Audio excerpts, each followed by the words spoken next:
ಗಮಯ ಮೃತ್ಯೋರ್ಮಾ ಅಮೃತಂಗಮಯ ಮೃತ್ಯೋರ್ಮಾ ಅಮೃತಂಗಮಯ. ಓಂ ಶಾಂತಿ ಶಾಂತಿ ಶಾಂತಿ. ದೌರ್ಯುಕ್ತಾಂ ಚತುರ್ಭಿಃ ಸ್ಫಟಿಕಮಣಿಮಕ್ಷಮಾಲಾ ದದಾನಾಂ ಹಸ್ತೇನೈಕೇನ ಪದ್ಮಂ ಸಿತಮಪಿ ಚ ಶುಕಂ ಪುಸ್ತಕಂ ಚಾಪರೇಣ ಬಾಸಾಕುಂದೇಂದು ಶಂಕ. ಹೆಚ್ಚು ತಗೊಂಡ್ಬಿಟ್ಟು ಹಾಳು ಮಾಡ್ಕೋತಾರೆ, ಬಟ್ ನಾನು ಹಾಳು ಮಾಡಲ್ಲ. ಕೆಲವು ನಮ್ಮಲ್ಲಿರುವಂತಹ ಕೆಲವು ಸ್ವಲ್ಪ ಜ್ಞಾನವನ್ನ ನಮ್ಮ ಎದುರು ಕೂತಿರುವಂತಹ ಸಾಧಕರಿಗೆ ಸ್ವಲ್ಪ ತಿಳಿಸುವಂಥದ್ದು, ಅವರ ಜ್ಞಾನವನ್ನು ನಾವು ತಡ್ಕೊಳ್ಳುವಂಥ ಕೆಲಸ ಮಾಡೋದು ಅಷ್ಟೇ ನನ್ನ ಕೆಲಸ. ಮೊದಲಿಗೆ ನನ್ನ ಮುಂದೆ ಆಸೀನರಾಗಿರ್ತಂಥ ಎಲ್ಲ ಸಾಧಕರಿಗೆ ನಿಮಗೆ ಮೊದಲು ನಾನು ಸ್ವಾಗತವನ್ನು ಬಯಸ್ತೀನಿ. ಯಾಕೆಂದರೆ ಈ ಕಾರ್ಯಕ್ರಮ ನಿಮ್ಮಿಂದ, ನಿಮಗಾಗಿ, ನಿಮಗೋಸ್ಕರ. ಮತ್ತು ನನ್ನ ವೇದಿಕೆ ಮೇಲೆ ಕೂತಿರುವಂಥ ನನ್ನೆಲ್ಲ ಸಹೋದ್ಯೋಗಿಗಳು ಎಲ್ಲ ಕ್ಷೇತ್ರದಲ್ಲಿ ಸಾಧನೆ ಮಾಡಿ ವೇದಿಕೆ ಮೇಲೆ ಅತಿಥಿಗಳಾಗಿ ಕೂತಿದ್ದಾರೆ, ಅವ್ರಿಗೂ ಕೂಡ ನಾನು ಸ್ವಾಗತಗಳನ್ನ ಬಯಸ್ತೀನಿ. ಮತ್ತು ಸ್ವಾಮೀಜಿ ಅವರ ಪಾದಕಮಲಗಳಿಗೆ ನಮಿಸುತ್ತಾ, ಇವತ್ತು ನಿಜವಾಗ್ಲೂ ಸಂತೋಷ ಪಡುವಂಥ ದಿನ. ಈ ಸುಂದರ ಸಂಜೆ ಸಮಯದಲ್ಲಿ ಚಿಕ್ಕದಾಗಿ ಅಚ್ಚುಕಟ್ಟಾಗಿ ಡಾಕ್ಟರ್ ಕೃಷ್ಣ ಹಾಗೂ ಅವರು ತಂಡದವರು ಭಾರಿ ಒಳ್ಳೆ ಅಚ್ಚುಕಟ್ಟಾಗಿ ಕನ್ನಡ ಕಾಳೆ ರಾಗರಂಜಿನಿ ಮೈಸೂರು PRK ಸಾಂಸ್ಕೃತಿಕ ವೇದಿಕೆ ಕರ್ನಾಟಕ ಇವರು ಭಾರಿ ಅಚ್ಚುಕಟ್ಟಾಗಿ ಕಾರ್ಯಕ್ರಮ ಮಾಡ್ತಾ ಇದ್ದಾರೆ, ಮೊದಲಿಂದ ಮಾಡ್ಕೊಂಡು ಬರ್ತಾ ಇದ್ದಾರೆ. ನಾನು ಆಲೆ 16 ವೇದಿಕೆ ನಾನು ಹಂಚ್ಕೊಂಡಿದ್ದೀನಿ.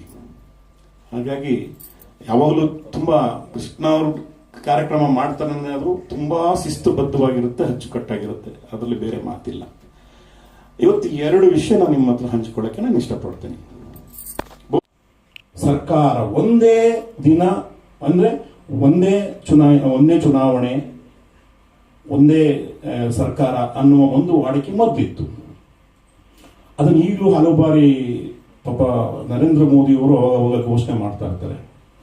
ಎಲ್ಲ ಕೇಂದ್ರ ಸರ್ಕಾರ ಹಾಗೂ ರಾಜ್ಯ ಸರ್ಕಾರಗಳು ಒಂದೇ ಬಾರಿ ಚುನಾವಣೆ ಆದರೆ ಈ ಖರ್ಚು ವೆಚ್ಚಗಳನ್ನ ಏನು ಸಾವಿರಾರು ಕೋಟಿ ಖರ್ಚಾಗುತ್ತೆ. ಒಂದು ಚುನಾವಣೆ ಮಾಡಬೇಕಾದ್ರೆ ರಾಜ್ಯ ಸರ್ಕಾರ ರಚನೆ ಆಗಬೇಕಾದ್ರೆ 106 ಕೋಟಿ ವೆಚ್ಚಗಳಾಗುತ್ತೆ.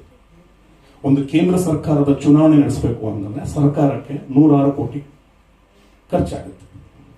ಹಾಗಾಗಿ ಒಂದೇ ಚುನಾಯಿತ ಪ್ರತಿನಿಧಿ ಆಗಬೇಕು ಅನ್ನೋದೊಂದು ಮೂಲ ಗುರಿ ಇಟ್ಕೊಂಡು ಆ ದಿನ ಎಲ್ಲಾ ರಾಜ್ಯದಲ್ಲೂ ಚುನಾವಣೆ ನಡೆಸಿ ಮತ್ತೆ ಕೇಂದ್ರ ಸರ್ಕಾರ ರಾಜ್ಯ ಸರ್ಕಾರ ಒಂದೇ ಮತದಾನ ಅಂತ ಒಂದೇ ದಿನ ಮಾಡಿ ಅವತ್ತು ಸರ್ಕಾರವನ್ನ ರಚನೆ ಮಾಡಿದಂತ ದಿನ. ಹಾಗಾಗಿ ಎರಡೂ ಇವತ್ತು ಸಂವಿಧಾನ ರಚನೆಯಾದ ದಿನ ಮತ್ತೆ ನಮ್ಮ ದೇಶ ಕೇಂದ್ರ ಸರ್ಕಾರ ರಾಜ್ಯ ಸರ್ಕಾರದ ರಚನೆ ಆದ ದಿನ.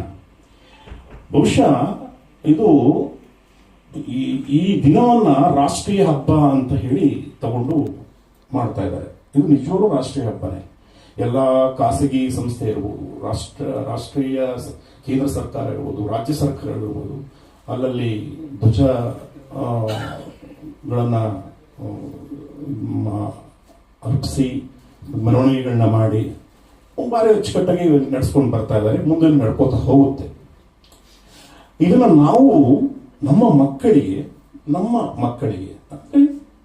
ನಾವು ಇದನ್ನ ಹೇಳ್ತಾ ಹೋಗ್ಬೇಕು. ನಮ್ಮ ಈ ಏನು ಕೆಲವೊಂದು ರಾಷ್ಟ್ರೀಯ ಹಬ್ಬಗಳು ಅಥವಾ ನಮ್ಮ ಈ ರಾಜ್ಯದ ಕೆಲವು ಹಬ್ಬಗಳು, ಈ ಕೆಲವು ಇಂಥ ವಿಚಾರಗಳನ್ನ ನಾವು ನಮ್ಮ ಮಕ್ಕಳಲ್ಲಿ ತುಂಬುತ್ತಾ ಹೋಗ್ಬೇಕು. ಆಗ ಅವರುಗಳಿಗೆ ಯಾವುದು ಹೇಗೆ ಅನ್ನೋದು ಮುಂದಿನ ಅರಿವುಗಳು ಇದ್ದಾಗ ಅದು ಅವ್ರ ಮಕ್ಕಳಿಗೆ ಹೇಳ್ತಾ ಹೋಗ್ತಾರೆ. ಈ ಬಹುಶಃ ಈಗ ಮೊದಲಿಂದನೂ ಇವತ್ತು ಹಾಳಾಗ್ತಾ ಇದೆ. ಇವತ್ತು ಜಾನಪದ ಸೊಗಡುಗಳಿಲ್ಲ, ಗ್ರಾಮೀಣ ಸೊಗಡುಗಳಿಲ್ಲ, ಎಲ್ಲ ಕಾಂಕ್ರೀಟ್ ಕಾಡಾಗ್ತಾ ಇದೆ. ಮತ್ತಿವತ್ತು ಸ್ವಂತ ನಮ್ಮ ಮಕ್ಕಳಿಗೆ ತಾತ ಚಿಕ್ಕಪ್ಪ ಯಾರೋ, ಚಿಕ್ಕಮ್ಮ ಯಾರೋ, ಸೋದರತೆ ಯಾರೋ, ಸೋದರ ಮಾವ ಯಾರೋ ಹೇಳ್ಕೊಡೋ ಸ್ಥಿತಿ ಇಲ್ಲ. ಯಾಕಂದ್ರೆ ಯಾರ ಮನೆಗೂ ಹೋಗಲ್ಲ, ಯಾರು ಸೊಗಸನ ಮಾಡಲ್ಲ. ಮೊದಲು ಒಂದು ಹಬ್ಬ ಅಂದಾಗ 10 ಜನ ಮನೆಗೆ ಸೇರ್ಕೊಂಡಾಗಲೇ ಹಬ್ಬ ಏನು ಮನೆಯಲ್ಲಿ ಒಂದು ಸಂತೋಷದ ಒಂದು ಅದ್ಭುತವಾದ ದಿನಗಳು ಕಾಯ್ತಾ ಇದ್ವಿ ನಾವು ಚಿಕ್ಕವರಿದ್ದಾಗ. ಹಬ್ಬಗಳು ಯಾವ ಬರುತ್ತೆ ಅಂತ. ಯಾಕಂದ್ರೆ ಆ ಹಬ್ಬ ದಿನಗಳಲ್ಲೇ ವಿಶೇಷವಾದ ತಿಂಡಿಗಳನ್ನ ಮಾಡ್ತಾ ಇದ್ರು. ಆ ತಿಂಡಿ ತಿನ್ಬೇಕಾದ್ರೆ ಒಂದು ಒಬ್ಬಟ್ಟು ತಿನ್ಬೇಕು ಅಂತ ಒಂದು ವಡೆ ತಿನ್ಬೇಕು ಅಂದ್ರೆ ಹಬ್ಬಗಳು ಕಾಯ್ತಾ ಇದ್ವಿ ನಾವು. ಯಾವ ಬರ್ತಾರೆ ಎಂಟುಗಳಾಗಿ ಗೊತ್ತಾಗ ₹1 ಕೊಡ್ತಾರೆ ಇಟ್ಕೊಳ್ಳೋಣ. ಇಂಥ ಸಂತೋಷಕರವಾದ ದಿನಗಳು ನಮ್ಮ ಮಕ್ಕಳು ನಾವು ಮೂಡಿಸ್ಬೇಕಾಗ್ತಿತ್ತು. ಈಗ ಅದಿಲ್ಲ, ಅದು ಹೋಗ್ಬಿಟ್ಟಿದೆ, ಅದು ಆ ಸಂಸ್ಕೃತಿನೇ ಹೋಗಿದೆ. ಏನು ಮಾಡೋಕ್ಕಾಗಲ್ಲ. ಇವತ್ತೇನು ಹೇಳ್ತಾರಲ್ಲ, ಪರಿಸರಕ್ಕೆ ತಕ್ಕಂತೆ ಹೊಂದ್ಕೋಬೇಕು. ಆ ಥರ ಇವತ್ತಿನ ಸಾರ್ವಜನಿಕ ವೃತ್ತಿ ಬದುಕಿಗೆ ಹೇಗೆ ನಡ್ಕೊಂಡು ಹೋಗ್ತಾ ಇರ್ತದೆ ಅದಕ್ಕೆ ಹೊಂದ್ಕೊಂಡು ಹೋಗ್ಬೇಕಾಗ್ತದೆ. ಭಾರಿ ಸಂತೋಷ ಆಯಿತು. ಇವತ್ತು ನಿಜವಾಗ್ಲೂ ನೀವೆಲ್ಲ ಹಲವಾರು ಕ್ಷೇತ್ರದಲ್ಲಿ ದೊಡ್ಡ ದೊಡ್ಡ ಮಟ್ಟದ ಸಾಧನೆಯನ್ನು ಮಾಡಿರ್ತೀರಿ. ಯಾಕಂದ್ರೆ ನಮ್ಮ ಡಾಕ್ಟರ್ ಕೃಷ್ಣ ಅವರು ಇಲ್ಲಿ ಎಲ್ಲರನ್ನೂ ತಂದು ಹುಡುಗಿಸಿರ್ತಾರೆ ಅಂದ್ರೆ ಅವರು ಹೆಕ್ಕಿ ಹುಡುಕ್ತಾರೆ. ಯಾರು ಸಾಧನೆ ಮಾಡಿದ್ದಾರೆ, ಯಾರು ಮಾಡಿದ್ದಾರೆ ಹುಡುಕ್ತಾರೆ. ಹುಡುಕದೇ ಅವ್ರ ಕೆಲಸ. ಅವರಿಗೆ ಯಾರು ಸಹಾಯ ಮಾಡ್ತಾರೆ ಮಾಡಲ್ಲ, ಅಷ್ಟು ಅದನ್ನು ಸೀರಿಯಸ್ ಆಗಿ ತಗೊಂಡು ಯೋಚನೆ ಮಾಡಲ್ಲ ಆ ವ್ಯಕ್ತಿ. ಪಾಪ ಸಾಧಕರಿದ್ದಾರೆ, ಹುಡುಕ್ಬೇಕು. ಆ ಹುಡುಕಿ ಅವ್ರ ಕರೆದು ನಾನು ಅವ್ರ ಒಂದು ಪ್ರಶಸ್ತಿ ಸನ್ಮಾನಗಳನ್ನ ಕೊಟ್ಟು ಒಂದಷ್ಟು ಜನಗಳ ಮಧ್ಯೆ ಅವ್ರನ್ನ ಪರಿಚಯಿಸಬೇಕು ಅನ್ನೋದು ಒಂದು ಮೂಲ ಗುರಿ ಇಟ್ಟುಕೊಂಡು ಸತತವಾಗಿ ಅವರು 30 ವರ್ಷದಿಂದ ಮಾಡ್ಕೊಂಡೇ ಬರ್ತಾರೆ. ನಿಜವಾಗ್ಲೂ ಅದ್ಭುತವಾದಂತ ಮನಸ್ಸು ಯಾರಿಗೂ ಬರಲ್ಲ ಇವೆಲ್ಲ. ಅದು ಮಾಡ್ಕೊಂಡ್ ಬರ್ತಾ ಇದಾರೆ. ಅದ್ರಲ್ಲಿ ನನ್ನಂತ ಒಬ್ಬ ಚಿಕ್ಕ ವ್ಯಕ್ತಿನ ಕರೆದು ನಾನು ಇಲ್ಲ ದೊಡ್ಡ ವ್ಯಕ್ತಿನಾಗಿ ತೋರಿಸ್ತಾರೆ. ಭಾಳ ಸಂತೋಷ ಆಗುತ್ತೆ ಸರ್. ನಿಮ್ಗೆಲ್ಲ ನಾನು ನಿಜರು ಚಿರುಣಿಯಾಗಿದ್ದೀನಿ, ಇರ್ತೀನಿ. ಹಾಗಾಗಿ ಹಲವಾರು ಜನ ಹೇಳೋಂಗೆ ಈಗ ನಾವು ಈಗ ಕೃಷ್ಣಣ್ಣ ಅವರು ಒಂದು ಕಾಮಿಡಿ ಸ್ಪೀಚ್ ಹೇಳಿದ್ರು ಒಬ್ರು, ಆ ಥರ ಇನ್ನೊಬ್ರು ಹೇಳೋದು ಇನ್ನೊಬ್ರು ಎಕ್ಸಾಂಪಲ್ ಕೊಡೋದಲ್ಲ. ನಾನು ಎಲ್ಲ ಕಡೆ ಇದನ್ನು ಹೇಳೋದು, ನಿಮಗೆ ಇವತ್ತು ಪ್ರಶಸ್ತಿ ಸಿಗ್ತಾ ಇದೆ ಅಂದ್ರೆ ಜವಾಬ್ದಾರಿ ಜಾಸ್ತಿ ಆಗಿದೆ. ಇನ್ನೂ ನಿಮ್ಮ ಕ್ಷೇತ್ರದಲ್ಲಿ ಇನ್ನೂ ಹೆಚ್ಚು ಸಾಧನೆಯನ್ನ ಮಾಡಿ ಮತ್ತೆ ನಿಮ್ಮಗಳ ಜೊತೆ ಇನ್ನೊಬ್ಬರ ಸಾಧಕರುಗಳನ್ನ ಹುಟ್ಟಾಕಿ ಅವ್ರುಗಳನ್ನ ಈ ವೇದಿಕೆಗೆ ತರುವಂತ ಕೆಲಸಗಳನ್ನ ನೀವು ಮಾಡಿ ಅಂತ ಹೇಳ್ತಾ ನನ್ನ ಸಮಯವನ್ನು ಹೆಚ್ಚು ಹಾಳು ಮಾಡಲ್ಲ. ನನಗೆ ಅವಕಾಶ ಕೊಟ್ಟಂತ ಎಲ್ಲರಿಗೂ ನಾನು ಧನ್ಯವಾದವನ್ನು ಅರ್ಪಿಸ್ತಾ, ಜೈ ಭುವನೇಶ್ವರಿ ಮಾತೆ, ಜೈ ಕರ್ನಾಟಕ. ನಮಸ್ಕಾರ.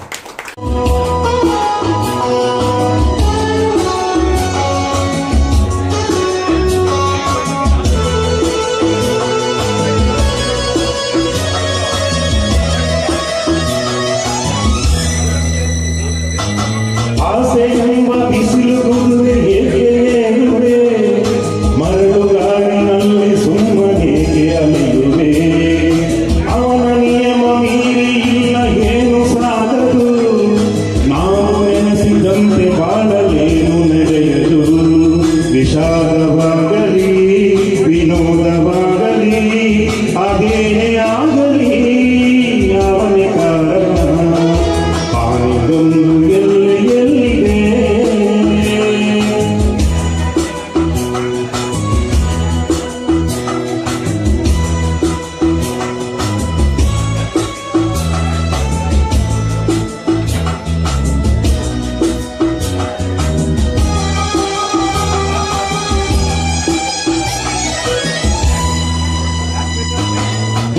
ಸಾಲು ಬಾಳಿನಲ್ಲಿ 2 ಕೊನೆಗಳು, ಬಯಸಿದಾಗ ಕಾಣದಿರುವ 2 ಮುಖಗಳು.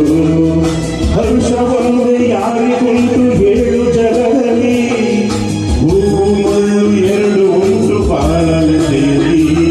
ದುರಾಸೆ ಏತಕ್ಕೆ ನಿರಾಸೆ ಏತಕ್ಕೆ, ಅದೇನೆ ಬಂದರು ಅವನ ಕಾಣಿಕೆ. ಪಾರಿಗೊಂದು ಎಲ್ಲೆಯಲ್ಲಿದೆ ನಿನ್ನಾಸೆಯಲ್ಲಿ ಕೊನೆಯಿದೆ. ಏಕೆ ಕನಸು ಕಾಣುವೆ ನಿಧಾನಿಸು ನಿಧಾನಿಸು ನಿಧಾನಿಸು ನಿಧಾನಿಸು ನಿಧಾನಿಸು ನಿಧಾನಿಸು